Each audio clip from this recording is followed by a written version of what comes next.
జంతువులలో ప్రత్యుత్పత్తి. ఇది 8th క్లాస్ బయాలజీలో 4th లెసన్ అండి, సెమిస్టర్ 1లో. ఇది స్టార్ట్ చేసుకొని కంప్లీట్ చేద్దండి.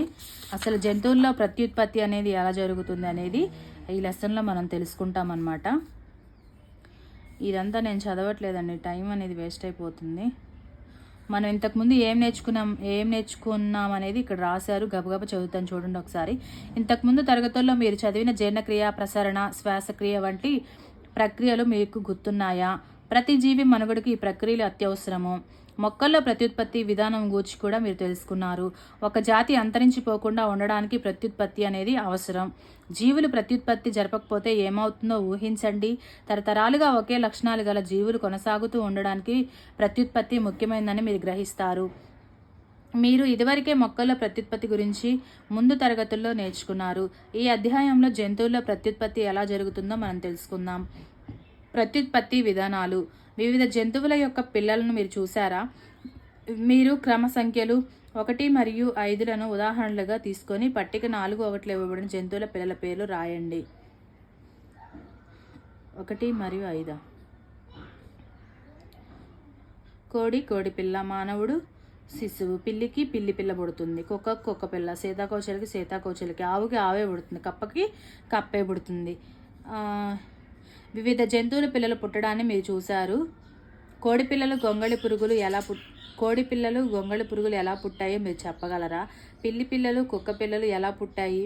ఈ పిల్లలు తాము పుట్టక ముందు కూడా ఇప్పుడు ఉన్నట్లుగానే ఉంటాయని మీరు భావిస్తున్నారా? మనం తెలుసుకుందాం. మొక్కల్లో వలె జంతువుల్లో కూడా 2 విధాలుగా ప్రత్యుత్పత్తి అనేది జరుగుతుంది. 1 లైంగిక ప్రత్యుత్పత్తి, 2 అలైంగిక ప్రత్యుత్పత్తి. లైంగిక ప్రత్యుత్పత్తి. మొదటిగా 7వ తరగతిలో మీరు చదివిన మొక్కల్లో ప్రత్యుత్పత్తి పాఠాన్ని గుర్తు చేసుకోండి. లైంగిక ప్రత్యుత్పత్తి జరిపే మొక్కలు పురుష మరియు స్త్రీ ప్రత్యుత్పత్తి భాగాలను కలిగి ఉంటాయని మీకు జ్ఞాపకం వస్తుంది. ఆ భాగాల పేర్లను మీరు చెప్పగలరా? జంతువుల్లో కూడా పురుష స్త్రీ జీవులు భిన్నమైన ప్రత్యుత్పత్తి భాగాలు లేదా అవయవాలను కలిగి ఉంటాయి. మొక్కల్లో వలె జంతువులు ప్రత్యుత్పత్తి అవయవాలు కూడా సంయోగ బీజాలను ఉత్పత్తి చేయగా వాటి కలయిక వలన సంయుక్త బీజం ఏర్పడుతుంది. ఈ సంయుక్త బీజమే ఒక కొత్త జీవిగా అభివృద్ధి చెందుతుంది. పురుష స్త్రీ సంయోగ బీజాల కలయికతో ప్రారంభమయ్యే ప్రత్యుత్పత్తి విధానాన్ని లైంగిక ప్రత్యుత్పత్తి అంటారు. పురుష స్త్రీ సంయోగ బీజాల కలయికతో సంయోగ బీజాలతో కలయికతో ప్రారంభమయ్యే ప్రత్యుత్పత్తినే లైంగిక ప్రత్యుత్పత్తి అంటారు. మానవునిలో ప్రత్యుత్పత్తి భాగాలను మరియు ప్రత్యుత్పత్తి ప్రక్రియను తెలుసుకుందాం. పురుష ప్రత్యుత్పత్తి అవయవాలు. ఇప్పుడు ఎవరి గురించి తెలుసుకుంటున్నాం? మానవునిలో ప్రత్యుత్పత్తి గురించి. పురుష ప్రత్యుత్పత్తి అవయవాలు. పురుష ప్రత్యుత్పత్తి అవయవాల్లో ఒక జత ముష్కాలు, ఏకవచనం ముష్కం, ఒక జత ముష్కాలు, 2 శుక్రవాహికలు మరియు ఒక పురుషాంగం ఉంటాయి. పురుష ప్రత్యుత్పత్తి అవయవాలలో ఏమేమి ఉంటాయి? ఒక జత ముష్కాలు, చూడండి ఇదిగో ముష్కం, ఈ 2 ముష్కాలు. తర్వాత దీన్నే ఒకదాన్నేమో ముష్కం అంటారు, రెండింటిని ఒక జత ముష్కాలు. తర్వాత శుక్రవాహికలు, ఇదిగోండి ఇవి శుక్రవాహికలు అంటండి. తర్వాత ఒక పురుషాంగం ఉంటుంది. ముష్కాలు ఉత్పత్తి చేసే పురుష బీజ కణాలను శుక్రకణాలు అంటారు. ఈ ముష్కాలు అనేవి ఉత్పత్తి చేసే బీజ కణాలను శుక్రకణాలు అంటారు. ఈ ముష్కాలు ఉత్పత్తి చేసే బీజ కణాలను ముష్కాలు అంటారు.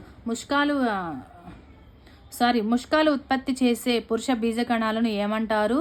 శుక్రకణాలు అంటారు. శుక్రకణాలు అంటే ఏంటి? ముష్కాలు ఉత్పత్తి చేసే పురుష బీజ కణాలను శుక్రకణాలు అంటారు. ముష్కాలు మిలియన్ల కొద్దీ శుక్రకణాలను ఉత్పత్తి చేస్తాయి. ఇవి మిలియన్ల కొద్దీ శుక్రకణాలను ఉత్పత్తి చేస్తాయి. పటం 4.2లో చూపిన విధంగా, ఇదిగోండి పటం 4.2లో ఇది మానవుని యొక్క శుక్రకణము. ఇది తోక, మధ్య భాగము, తల.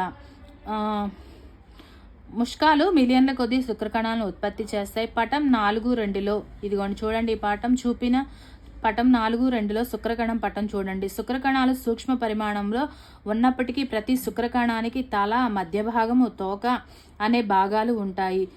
చూసారా, గమనించారా? శుక్రకణం అనేది సూక్ష్మ పరిమాణంలో ఉన్నప్పటికీ కూడా చిన్న పరిమాణంలో దీనికి తోక ఉంటుంది, మధ్య భాగం ఉంటుంది, తల అనే భాగము ఉంటుంది. చూడడానికి శుక్రకణం ఏకకణంలా కనిపిస్తుందా? అలాగే కనిపిస్తుంది. స్త్రీ ప్రత్యుత్పత్తి అవయవాలు. స్త్రీ ప్రత్యుత్పత్తి అవయవాల్లో ఒక జత స్త్రీ బీజకోశాలు. స్త్రీ ప్రత్యుత్పత్తి అవయవాలలో ఒక జత స్త్రీ బీజకోశాలు. ఇదిగోండి స్త్రీ బీజకోశం, ఇది కూడా స్త్రీ బీజకోశమే. ఒక జత స్త్రీ బీజకోశాలు, తర్వాత ఒక జత స్త్రీ వాహికలు, బీజవాహికలు, ఒక జత బీజవాహికలు. ఇదిగోండి బీజవాహిక, ఈ రెండు. తర్వాత ఒక జత స్త్రీ బీజవాహికలు. వీటినే ఫాలోపియన్ నాళాలు అంటారు. స్త్రీ బీజవాహిక నాళాలను ఏమంటారు? ఫాలోపియన్ నాళాలు అంటారు. తర్వాత గర్భాశయం అనేవి ఉంటాయి స్త్రీ ప్రత్యుత్పత్తి వ్యవస్థలో. ఓకేనా? స్త్రీ బీజకోశం స్త్రీ సంయోగ బీజాలైన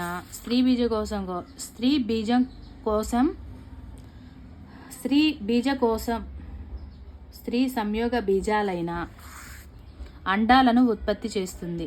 ఇది స్త్రీ బీజకోశం దేన్ని ఉత్పత్తి చేస్తుంది? అండాలను ఉత్పత్తి చేస్తుంది. మానవునిలో ఒక స్త్రీ బీజకోశం నుండి ప్రతి నెల ఒక అండం విడుదలైన స్త్రీ బీజవాహికలోనికి చేరుతుంది. శిశువు యొక్క అభివృద్ధి గర్భాశయంలో జరుగుతుంది. శిశువు యొక్క అభివృద్ధి ఎక్కడ జరుగుతుంది? గర్భాశయంలో జరుగుతుంది. మానవుని అండాలు ఎప్పుడు నెలకొకసారి, ప్రతి నెల ఒక అండం మాత్రమే విడుదలవుతుంది. శిశువు యొక్క అభివృద్ధి గర్భాశయంలో జరుగుతుంది. శుక్రకణం వల్లే అండం కూడా ఏకకణమే. మనం ఇక్కడ శుక్రకణం అనేది ఏకకణమే కదా, అండము కూడా ఏకకణమే. ఇదిగోండి మానవ అండము, గమనించండి, ఇందులో కేంద్రకం ఉంది. ఇదేమో ఫలదీకరణం అండం. ఇది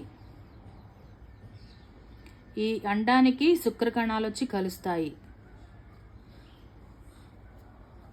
ఫలదీకరణం ప్రత్యుత్పత్తిలో మొదట దశ శుక్రకణము అండంతో సంయోగం చెందడం. ఈ ఫలదీకరణం ప్రత్యుత్పత్తిలో ఈ స్త్రీ పురుష ప్రత్యుత్పత్తినే ఇక్కడ మనం చూసాం కదా. ప్రత్యుత్పత్తి అంటే ఏంటి? స్త్రీ మరియు పురుష సంయోగ బీజాల కలయికనే ప్రత్యుత్పత్తి, లైంగిక ప్రత్యుత్పత్తి అనుకున్నాం కదా. చూడండి, ఇక్కడ ఫలదీకరణ జరగాలంటే ఏం చేయాలో. ప్రత్యుత్పత్తిలో మొదటి దశ శుక్రకణం అనేది అండంతో సంయోగం చెందడం. ఈ శుక్రకణాలు అండంతో సంయోగం చెందడం. శుక్రకణాలు అండాన్ని చేరుకున్నప్పుడు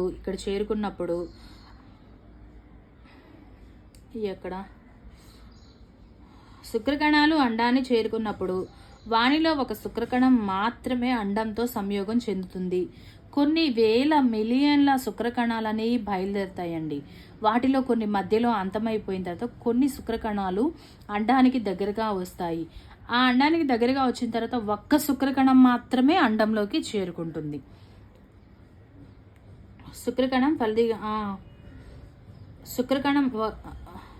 శుక్రకణాలు అండాన్ని చేరుకున్నప్పుడు వానిలో ఒక శుక్రకణం మాత్రమే అండంతో సంయోగం చెందుతుంది.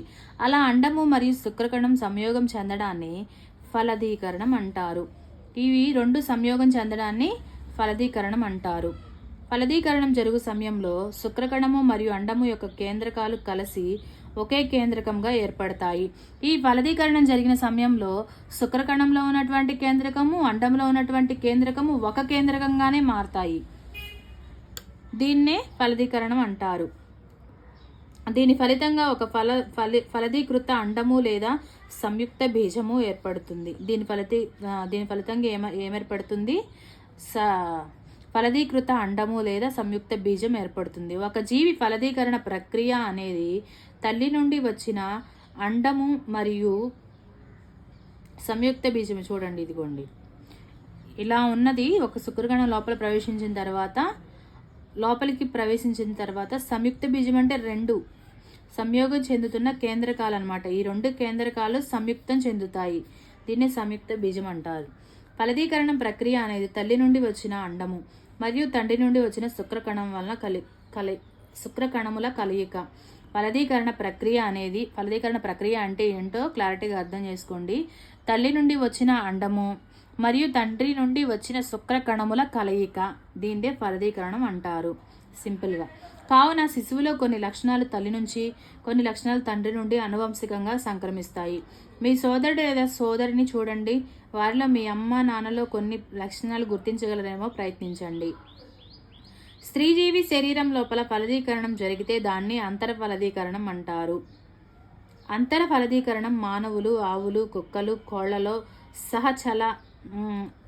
కోళ్లతో సహా చాలా జంతువుల్లో కనిపిస్తుంది. స్త్రీజీవి శరీరం లోపల ఫలదీకరణం జరిగితే దాన్ని అంతర ఫలదీకరణం అంటారు. ఈ అంతర ఫలదీకరణం అనేది మానవునిలో, ఆవుల్లో, కుక్కల్లో, కోళ్లతో సహా జంతువుల్లో కనిపిస్తుంది. టెస్ట్ ట్యూబ్ బేబీల గురించి మీరు విన్నారా? ఒకసారి తరగతిలో బోజో మరియు పహేలీల ఉపాధ్యాయురాలు కొందరు స్త్రీలలో స్త్రీ బీజవాహికలు మూసుకుపోయి ఉంటాయని చెప్పారు. అటువంటి స్త్రీలలో శుక్రకణాలు అండాన్ని చేరలేకపోవడం వలన ఫలదీకరణం జరగక ఆ స్త్రీలు సంతానోత్పత్తి జరపలేరు. అటువంటి వారిలో వైద్యులు అప్పుడే విడుదలైన అండమును, శుక్రకణాలను పరస్థానిక ఫలదీకరణం ఐవీఎఫ్, ఇన్విట్రో ఫెర్టిలైజేషన్, శరీరం వెలుపల ఫలదీకరణం కొరకు కొద్ది గంటల పాటు కలిపి ఉంచుతారు.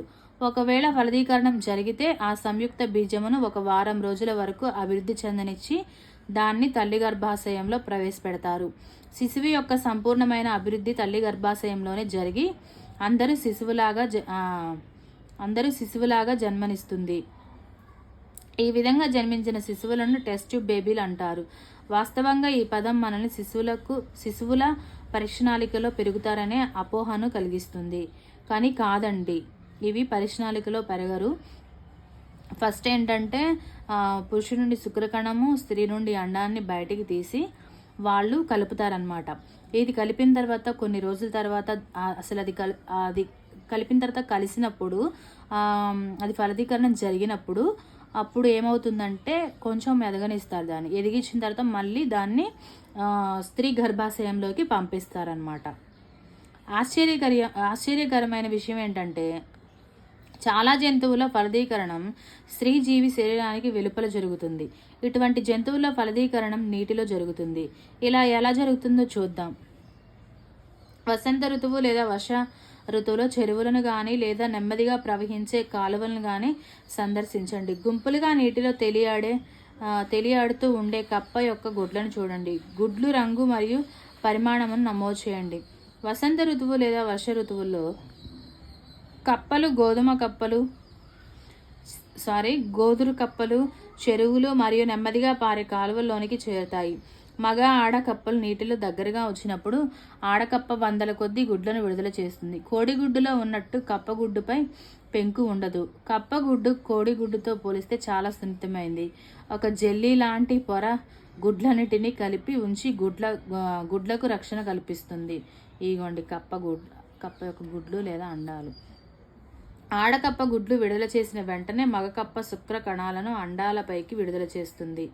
ఆడకప్ప గుడ్లను విడుదల చేసిన వెంటనే గుడ్లు లేదా అండాలను విడుదల చేసిన వెంటనే మగకప్ప ఏం చేస్తుంది? అండాలపైకి శుక్రకణాలను అండాలపైకి విడుదల చేస్తుంది. ప్రతి శుక్రకణం తన పొడవైన తోక సహాయంతో నీటిలో స్వేచ్ఛగా ఈదుతాయి. శుక్రకణాలు అండాలను చేరినప్పుడు ఫలదీకరణం జరుగుతుంది. ఈ విధమైన ఫలదీకరణలో పురుష స్త్రీ సంయోగ బీజాల కలిక స్త్రీ జీవి శరీరానికి వెలుపల జరుగుతుంది కాబట్టి బాహ్య ఫలదీకరణం అంటారు. చేపలు, సముద్రాలు, నక్షత్రాలు వంటి నీటి జంతువులు ఈ పద్ధతి అతి సాధారణంగా జరుగుతుంది. బాహ్య ఫలదీకరణం జరిగే జంతువులు ఏంటి? కప్ప, సముద్రచర జంతువులు అన్నమాట. ఈ జంతువులన్నీ వందల కొద్ది అండాలను, మిలియన్ల కొద్ది శుక్రకణాలను విడుదల చేసినప్పటికీ అవన్నీ ఫలదీకరణం చెంది పిల్లలుగా అభివృద్ధి చెందవు. కారణం అండాలు మరియు శుక్రకణాలు నీటి కదలికకు, గాలి వర్షపాతానికి గురవుతాయి. చెరువులో ఉండే ఇతర జంతువులు కూడా అండాలను ఆహారంగా తీసుకోవచ్చు. అందుచేత అధిక సంఖ్యలో అండాలను, శుక్రకణాలను ఉత్పత్తి చేయడం వలన అందులో కొన్నైనా ఫలదీకరణ చెందే అవకాశం ఉంటుంది. పిండాభివృద్ధి. ఫలదీకరణ ఫలితంగా ఏర్పడిన సంయుక్త బీజం పిండంగా అభివృద్ధి చెందడం ప్రారంభమవుతుంది. సంయుక్త బీజం అనేక సార్లు విభజన చెంది కణాల బంతిని ఏర్పరుస్తుంది. ఆ కణాల సమూహాలుగా ఏర్పడి శరీరంలోని వివిధ కణజాలాలు మరియు అవయవాలుగా అభివృద్ధి చెందుతాయి. ఇలా అభివృద్ధి చెందుతున్న నిర్మాణమును పిండం అంటారు.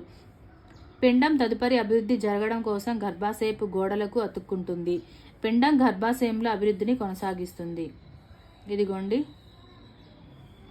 అండోస్కరం, సంయుక్త బీజం. స్త్రీ యొక్క అండోస్కరం, ఇది సంయుక్త బీజము. ఇవి ఇలా వెళ్ళి కొన్ని కణాలుగా ఏర్పడుతూ ఇట్లా వెళ్ళి ఇక్కడ గర్భాశయంలో ఉంటాయి. గర్భాశయపు గోడల భాగానికి అతుక్కుంటుంది అన్నమాట ఈ పిండం. ఇది గర్భాశయపు గోడ చూడండి, ఇది అతుక్కుంది. అభివృద్ధి చెందుతున్న పిండం అనేది ఇలా ఉంటుంది.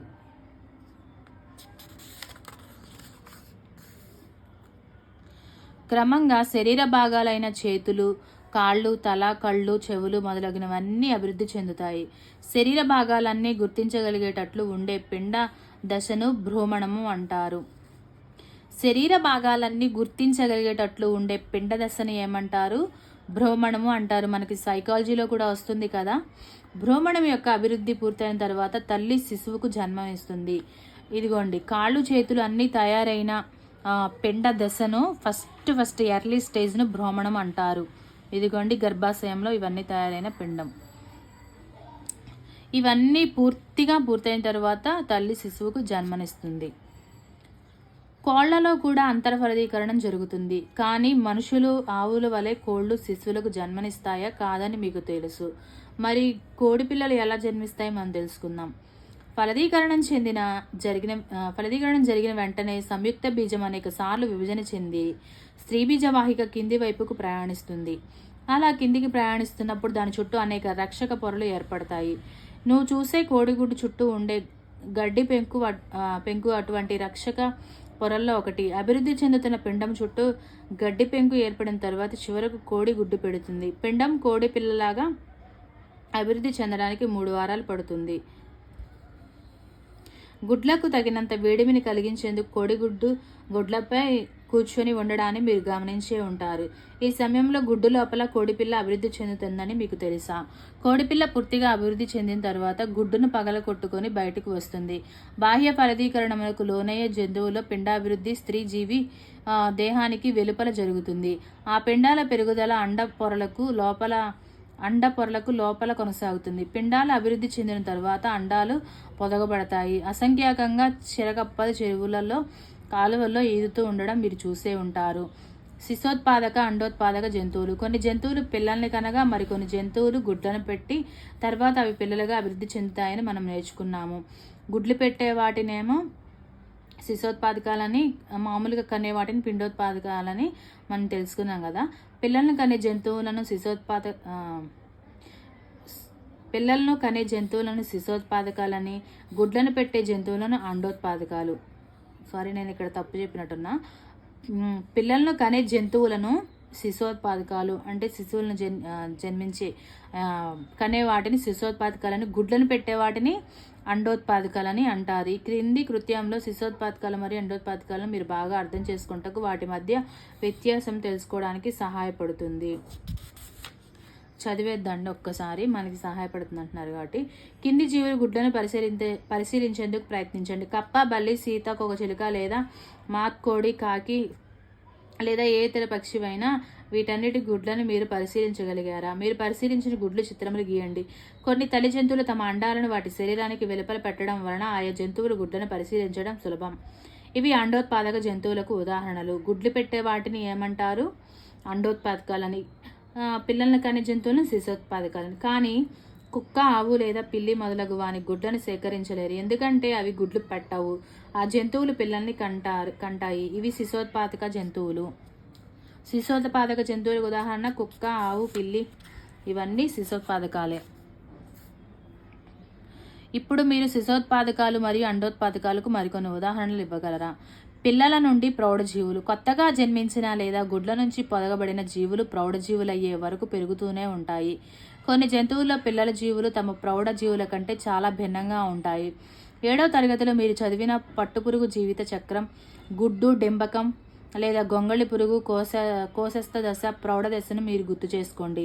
కప్ప అభివృద్ధికి మరొక ఉదాహరణ. గుడ్డు నుంచి ప్రౌఢ దశ వరకు కప్ప జీవిత దశలను పరిశీలించండి. గుడ్డు, టాడ్ఫోల్, లార్వా, డెంబకం, ప్రౌఢజీవి. గుడ్డు, టాడ్ఫోల్, లార్వా, లింబకం, ప్రౌఢజీవి అనే స్పష్టమైన 3 దశలు మనకు కనిపిస్తాయి. టాడ్ఫోల్ను ప్రౌఢజీవి కన్నా చాలా భిన్నంగా కనిపిస్తాయా, లేదా ఈ టాడ్ఫోల్లను ఏ రోజుకైనా కప్పలవుతాయని నీవు ఊహించగలవా? అలాగే గొంగళి పురుగు లేదా పట్టుపురుగు యొక్క కోశస్థ దశ పట్టుపురుగు యొక్క ప్రౌఢజీవి కన్నా చాలా భిన్నంగా ఉంటుంది. ప్రౌఢజీవుల్లో కనిపించే లక్షణాలు వాటి బాల్య దశల్లో కనిపించవు. మరి టాడ్ఫోల్కు లేదా గొంగళి పురుగుకు తర్వాత ఏం జరుగుతుంది? కకూన్ నుండి ఒక అందమైన సీతాకోకచిలుక బయటకు రావడం మీరు చూసే ఉంటారు. టాడ్ఫోల్ విషయానికి వస్తే అవి గెంతడం, ఈదడం చేయగలిగే ప్రౌఢజీవులుగా మార్పు చెందుతాయి. గణనీయమైన మార్పుల ద్వారా డెంబకం అనేది ప్రౌఢజీవిగా మారడాన్ని రూప విక్రయ అంటారు. మనం పెరుగుతున్నాము కనుక మన శరీరంలో మీరు గమనించిన మార్పుల గురించి ఏమంటారు? మనం కూడా రూప విక్రయకు లోనవుతామని మీరు భావిస్తున్నారు. మానవుల్లో పుట్టినప్పుడు ఉండే అవయవాలే ప్రౌఢ దశలో కూడా ఉంటాయి. అలైంగిక ప్రత్యుత్పత్తి. ఇంతవరకు మనకు బాగా తెలిసిన జంతువుల్లో గల ప్రత్యుత్పత్తి గురించి తెలుసుకున్నాము. కానీ చిన్న జంతువులైన హైడ్రా మరియు సూక్ష్మమైన అమీబా వంటి వీటిలో అలైంగిక ప్రత్యుత్పత్తి అనేది జరుగుతుంది. వేటిల్లో హైడ్రా, సూక్ష్మమైన అమీబా వంటి జీవులు ఎలా ప్రత్యుత్పత్తి జరుపుకుంటాయో తెలుసుకుందాం. వాటిలోనేనండి హైడ్రాలో, సూక్ష్మమైన అమీబా వంటి వాటిలో అలైంగిక ప్రత్యుత్పత్తి అనేది జరుగుతుంది. చూడండి, ఇక్కడ ఒక చిన్న కృత్యం ఇచ్చారు. హైడ్రా యొక్క శాశ్వత స్లైడ్లను తీసుకోండి. భూతద్దం లేదా సూక్ష్మదర్శినితో వాటిని పరిశీలించండి. హైడ్రా దేహంపై బొడిపెలు ఏమైనా ఉన్నాయేమో చూడండి. వేరువేరు స్లైడ్లలో హైడ్రా దేహంపై ఉన్న బొడిపెల సంఖ్యను లెక్కించండి. అలాగే బొడిపెల పరిమాణమును కూడా నమోదు చేయండి. నీకు కనిపించిన విధంగా హైడ్రా పటంను గీయండి. పోల్చి చూడండి. ప్రతి హైడ్రాలో 1 లేదా అంతకన్నా ఎక్కువ బొడిపెలు ఉండవచ్చు. ఈ బొడిపెలు కొత్త జీవులుగా అభివృద్ధి చెందుతాయి. వీటిని కోరకాలు అంటారు. కోరకాలని వేటిని అంటారు? హైడ్రాలో బొడిపెలు కొత్త జీవులుగా అభివృద్ధి చెందుతాయి కదా, వాటిని కోరకాలు అంటారు.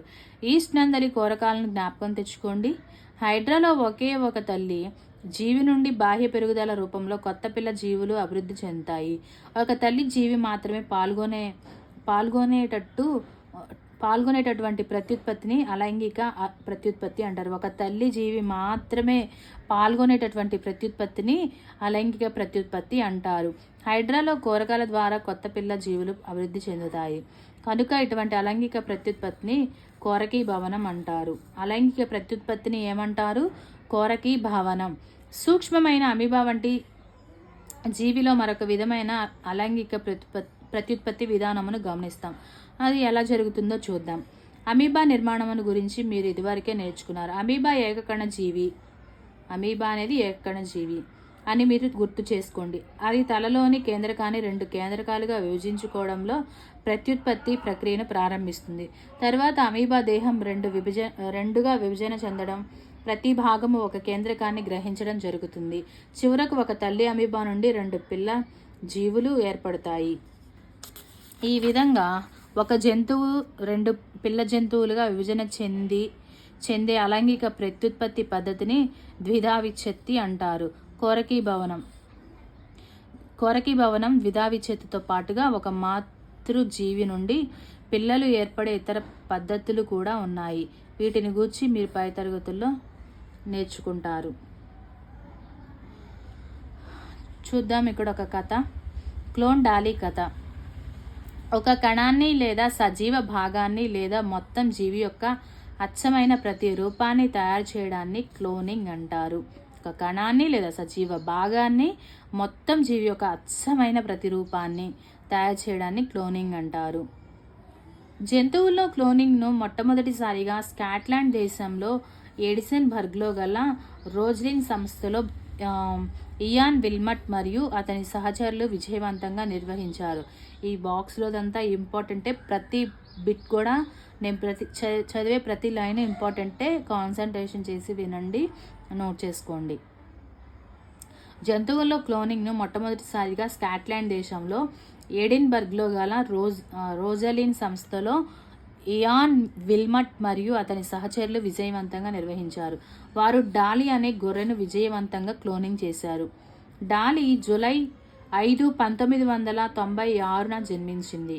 అది క్లోనింగ్ చేయబడిన మొట్టమొదటి క్షీరదము. చూడండి పిక్చర్స్. ఫిన్ డార్సెట్ గొర్రె, స్కాటిష్ నల్ల ముఖము గల ఆడ గొర్రె డాలీ. డాలీ క్లోనింగ్ ప్రక్రియ సమయంలో ఒక కణమును ఆడ ఫిన్ డార్సెస్ గొర్రె యొక్క క్షీర గ్రంథుల నుండి సేకరించారు. అదే సమయంలో నల్లముఖము గల స్కాటిష్ ఆడగొర్రెం యొక్క అండాన్ని సేకరించారు. దీని నుండేమో ఒక కణాన్ని దీని నుండి, ఇక్కడ నుంచేమో అండాన్ని, దీని నుంచేమో అండాన్ని సేకరించారు. ఈ అండం నుండి కేంద్రకాన్ని తొలగించి ఫిన్ డార్సెట్ గొర్రె క్షీర గ్రంథి నుండి సేకరించిన కణ కేంద్రకంను తొలగించిన నల్ల ముఖము గల స్కాటిష్ ఆడ గొర్రె యొక్క అండంలోనికి చొప్పించారు.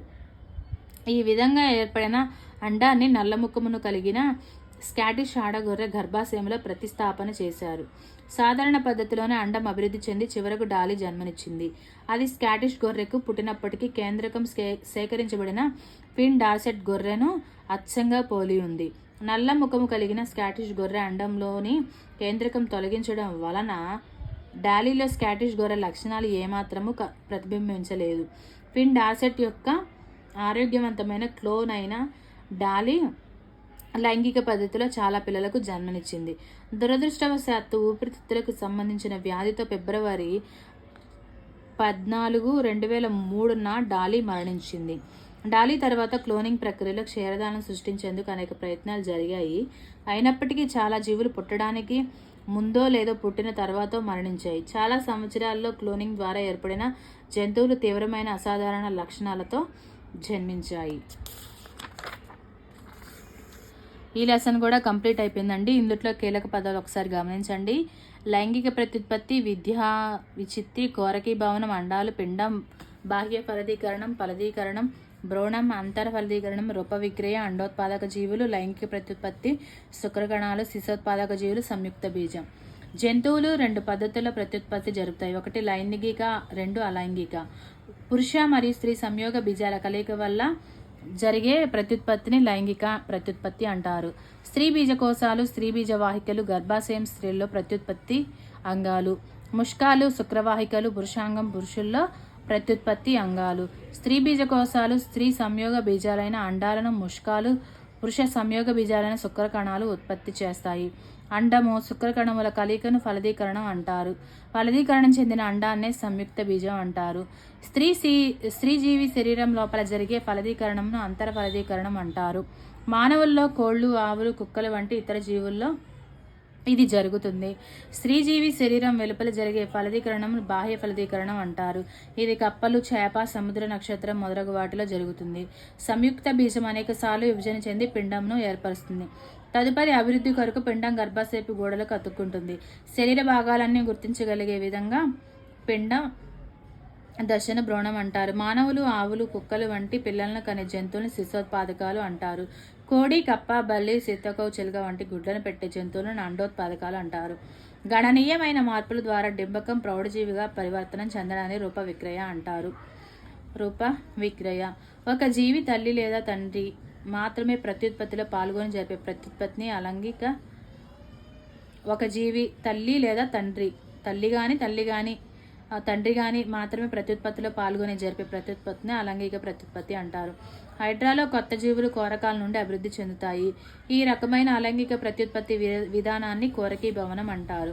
అమీబా తనకు తాను 2గా విభజన చెందడం ద్వారా ప్రత్యుత్పత్తిని జరుపుకుంటుంది.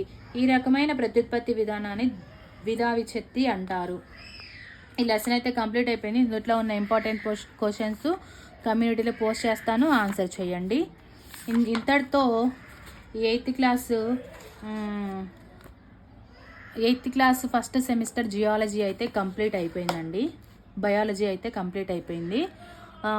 నెక్స్ట్ సెమిస్టర్ కూడా స్టార్ట్ చేస్తాను, అది కూడా కంప్లీట్ చేస్తాను. ఎందుకంటే మనకు సిలబస్లో 8th వరకు చదవమని ఇచ్చారు కాబట్టి 8th వరకు కంప్లీట్ చేస్తాను. ఓకే అండి, థ్యాంక్ యూ.